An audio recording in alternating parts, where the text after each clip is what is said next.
Yes, Samsung has an Exynos version of the Galaxy S24 Plus and the regular S24. And you're wondering, why am I cursed this year for having the Exynos version in my region? Well, we're going to talk about the Exynos version, if it's actually up to snuff or as Samsung made a mistake again this year. Hey guys, Thunder E here, and welcome to another battle video on the channel. Today we're going to be comparing the S24 Plus, both the Exynos version, against the Snapdragon 8 Gen 3 to find out if the Exynos version actually has caught up to what Snapdragon's been doing the last couple of years. So let's just put it this way. Samsung has, in other regions outside the US, the S24 Plus and the S24 are running Exynos 2400. That is the chipset in every other region other than the US.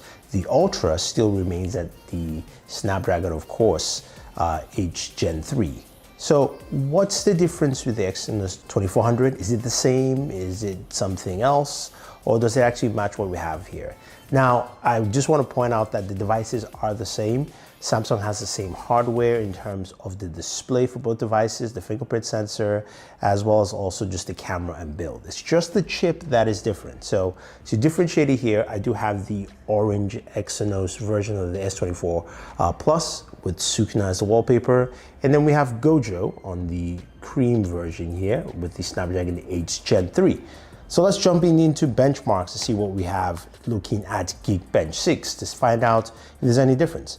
So with single core scores, the Exynos racks in at 2,207, which is pretty good compared to the single core of the Snapdragon at 2,322.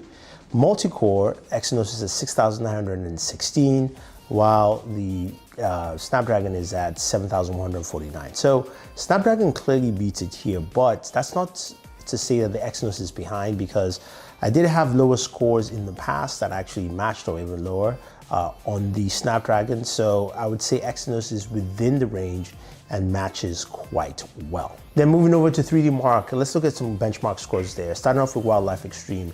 On the Exynos 2400, we have Vulkan scores for Wildlife Extreme at 4,287 compared to 4,892 on the Snapdragon 8 Gen 3.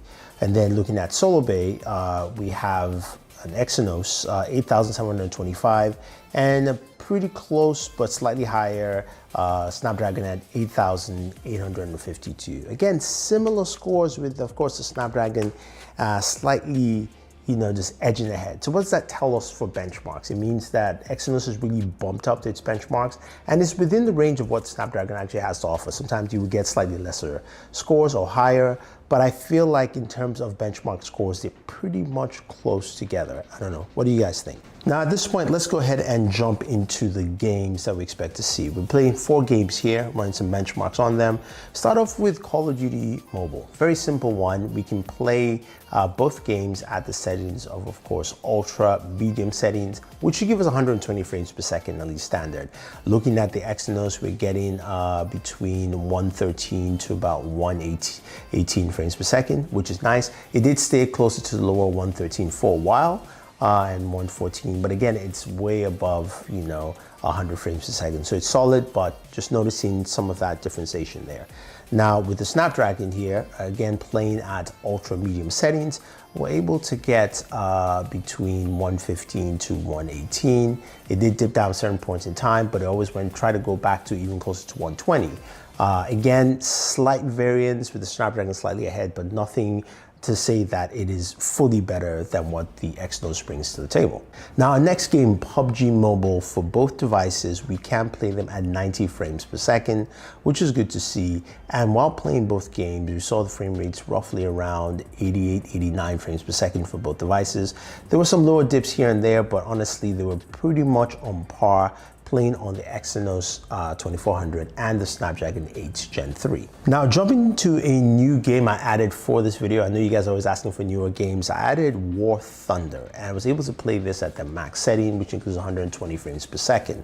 Now looking at that for both devices, when you start off the game, you can start off at 120 frames per second, but as you move in and roughly about 5 minutes and maybe 7 minutes into gameplay, the frame rates do drop, but it does drop higher on the Exynos 2400, its lowest point at 88 frames per second, and ranged between 88 to about 90 something, while the Snapdragon dropped to about, say, 90s, I would say 96, and then it also moved all the way back up to about 113. So I would say here with this game though, you do see some of the differentiation with the Snapdragon 8 Gen 3, and also the GPU usage. The GPU usage on the Exynos was definitely maxed out more, close to 100%, while Snapdragon wasn't. But again, it's just something just to point out to show you here. And finally, Genshin Impact. I did do a 20-minute gameplay sessions of both devices. On the Exynos, of course, I played at 60 frames per second in terms of settings, and it ran at 60 frames per second for that full 20 minutes gameplay. It ran pretty well, very solid. And then moving over to the Snapdragon 8 Gen 3 version of the Galaxy S24 Plus, it also ran at 60 frames per second, so that was pretty cool. Now, when we looked at temperatures, starting from War Thunder, or moving all the way to Genshin Impact, we got about temperatures of about 41 to 42 degrees, which is about 105 to 107 degrees Fahrenheit.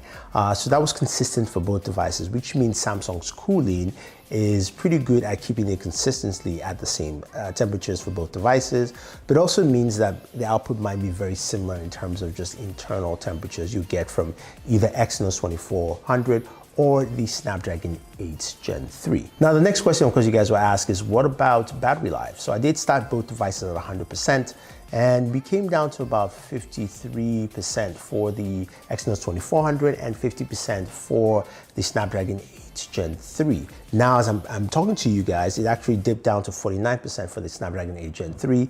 Exynos is still at 5300, while both of the devices have pretty much the same task, nothing running other than the benchmarks I did. Now, this was within a 2-hour, 30-minute period of gameplay and also benchmarking as well. So take that as you will. I'll say Exynos is slightly better, but in terms of battery life, I think they're almost similar in terms of performance. So what does this mean for us here? Honestly, this is pretty good for Exynos and probably pretty good for Samsung, in the sense that the Exynos 2400 performed very similar to the Snapdragon 8 Gen 3 in this test here. Performance was pretty good in terms of the games and game optimizations for at least the games people like to play, whether it's Call of Duty Mobile, PUBG Mobile, Genshin Impact, even something like War Thunder. You're getting very similar results. So I can safely say that if you're in the region where they offer the Exynos 2400, you're actually getting a very solid device gaming-wise, definitely better than what it had in previous years, and also quite comparable to the Snapdragon 8 Gen 3. And you're not getting a chip that you're being suckered out from. So I think the Exynos version this year is a go and a solid chip all around. But guys, what do you guys think? Do you think Exynos is better? Those of you who already have the Exynos version, what are the kind of performances you're seeing in the games you play? Are you seeing better performance? Are you seeing worse? Or do you think it matches to what I have here on screen? So if you have any questions or any comments, let me know. Don't forget to like, share, subscribe, and always enjoy your entertainment.